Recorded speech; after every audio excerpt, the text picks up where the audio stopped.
Good morning. Hyderabad special train ఎక్కామండి.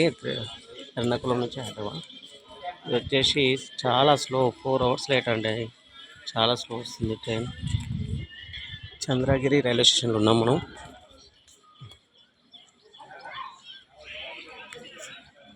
ఇక్కడ రిజర్వేషన్లో అడిగితే మనకు 4 అవర్స్ లేట్ అంటున్నారు. సో బ్యాడ్ న్యూస్ మనకు వచ్చేసి.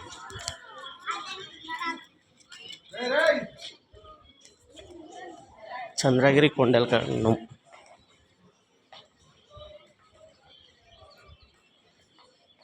Near to Tirupati. చూడొచ్చు చంద్రగిరి కొండలు అవి. మనం తిరుపతి వెళ్ళేటప్పుడు కనిపిస్తాయి కదండి, వెహికల్ వెళ్ళినా కానీ ఆ కొండలు కనిపిస్తాయి చూడండి. రైట్ సైడ్లో చంద్రగిరి కొండలు. ఇక్కడ చంద్రగిరి రైల్వే స్టేషన్లో ట్రైన్ ఆపారండి. అడిగితే 4 అవర్స్ లేట్ అంటున్నారు. ఇదైతే బ్యాడ్ న్యూస్.